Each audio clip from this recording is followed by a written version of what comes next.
Kisah Times dari kita untuk kalian. Hari ini kita akan membacakan kisah dari sosok perempuan mulia.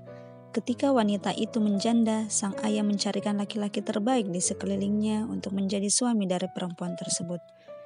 Sesuai sirah, sang ayah dari perempuan mulia tersebut mendatangi Abu Bakar, tapi Abu Bakar tak merespon tawaran tersebut.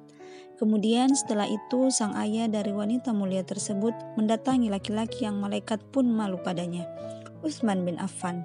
Tapi Utsman juga tak merespon. Ternyata Allah berikan laki-laki yang jauh lebih baik dari keduanya, yaitu Rasulullah Shallallahu Alaihi Wasallam. Siapakah dia? Dialah Ummul Mukminin Hafsah binti Umar bin Al-Khattab.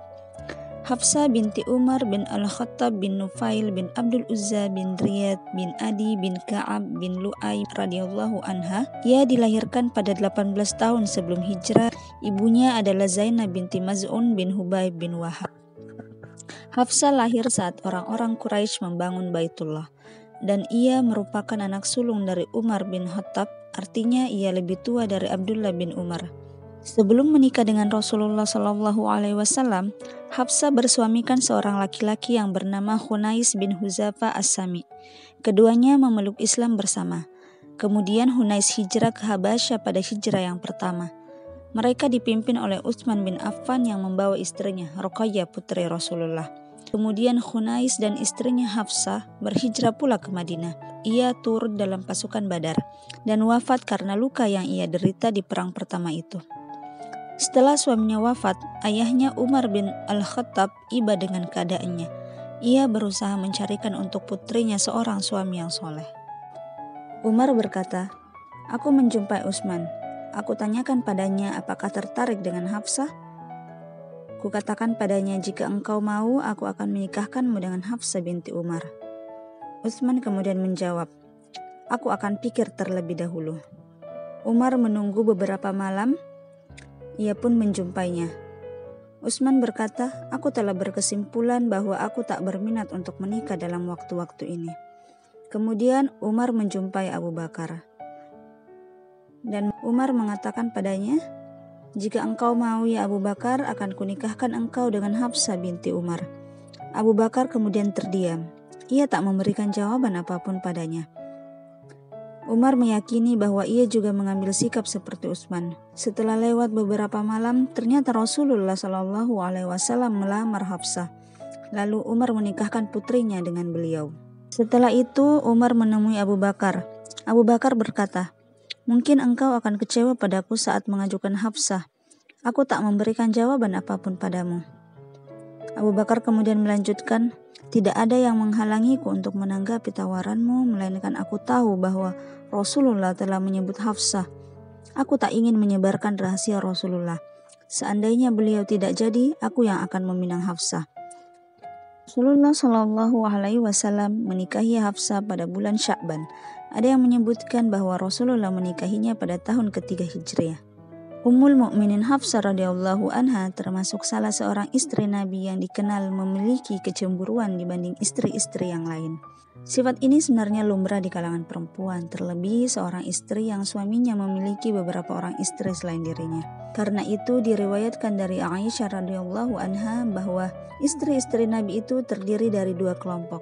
Satu kelompok terdiri dari Aisyah, Hafsah, Safiyah dan Saudah, dan kelompok lainnya adalah Ummu Salamah dan istri-istrinya yang lain. Rasulullah Shallallahu Alaihi Wasallam pernah mentalak Hafsah radhiyallahu anha. Saat Umar, ayah Hafsah, mengetahui kabar ini, ia lumuri kepalanya dengan debu. Lalu Umar berkata, "Pada hari ini Allah tak menghiraukan Umar dan putrinya." Dari Qais bin Yazid, ia berkata, Nabi Shallallahu Alaihi Wasallam pernah mentalak Hafsah binti Umar dengan talak satu. Salah seorang pamannya dan Utsman bin Maz'un menemuinya. Hafsah menangis dan berkata, "Demi Allah, tidaklah beliau menceraikanku karena suatu aib." Kemudian Nabi datang dan bersabda, "Jibril menyampaikan kepadaku, rujuklah Hafsah karena dia adalah seorang wanita yang rajin berpuasa dan sholat, dan dia adalah istrimu di surga." Syifa binti Abdullah berkata, "Rasulullah datang menemuiku. Saat itu aku sedang bersama Hafsah. Beliau berkata kepadaku, Tidakkah engkau ajarkan padanya meruqyah penyakit an-namlah, sebagaimana kau mengajarinya menulis? Dalam hadis ini terdapat pesan yang jelas bahwa Hafsah radhiyallahu anha adalah seorang wanita yang tidak buta huruf. Ia bisa menulis, suatu keahlian yang jarang sekali dimiliki oleh seorang wanita kala itu. Keahliannya ini sangat bermanfaat untuk mencatat wahyu yang turun dari langit. Dari sini kita mengetahui mengapa Hafsah dijuluki Hirasa Al-Quran, yaitu seorang wanita penjaga Al-Quran. Ia juga seorang ulama wanita di generasi pertama Islam. Banyak orang bertanya padanya tentang permasalahan agama. Setelah Nabi Shallallahu Alaihi Wasallam wafat, Ibunda Hafsah radhiyallahu anha senantiasa berada di rumahnya. Ia tidak keluar rumah kecuali kalau ada keperluan saja. Ia dan Aisyah bagaikan satu tangan. Setelah terjadi pembunuhan Utsman bin Affan, Aisyah hendak keluar menuju Basrah. Ibunda Hafsah pun sangat ingin pergi bersamanya. Namun saudaranya Abdullah bin Umar melarangnya. Hafsah juga ambil peranan dalam menyebarkan hadis-hadis Nabi Muhammad SAW. Ia meriwayatkan 60 hadis dari Rasulullah dan dari ayahnya Umar bin Al-Khattab. 3 di antaranya disepakati oleh Al-Bukhari dan Muslim. Diriwayatkan oleh Muslim sebanyak 6 hadis. Kemudian para sahabat dan tabi'in meriwayatkan hadis darinya. Peninggalannya yang paling istimewa adalah Mushaf Al-Quran yang ditulis di zaman Abu Bakar Ash-Shiddiq atas masukan dari Umar bin Al-Khattab. Mushaf yang ditulis karena banyaknya penghafal Al-Quran yang gugur di perang Yamamah melawan Nabi palsu Musailimah Al-Kazzab itu disimpan di rumahnya. Utsman bin Affan radhiyallahu anhu menjadikan Mushaf Al-Quran ini sebagai rujukan saat menyeragamkan bacaan Al-Quran. Dari sinilah Al-Quran disebarkan ke penjuru dunia Islam. Ibunda Hafsah radhiyallahu anha wafat di bulan Sya'ban tahun 45 Hijriah. Inilah pendapat yang paling kuat. Meskipun ada juga yang menyatakan beliau wafat pada tahun 27 Hijriah pada masa pemerintahan Utsman bin Affan. Pendapat pertama yang lebih kuat karena Hafsah sempat ingin pergi bersama Aisyah menuju Basrah setelah terbunuhnya Utsman. Hal itu terjadi sekitar tahun 36 Hijriah. Semoga Allah meridhoi Ummul Mukminin Hafsah binti Umar radhiyallahu anha dan mengumpulkan kita bersamanya di surga.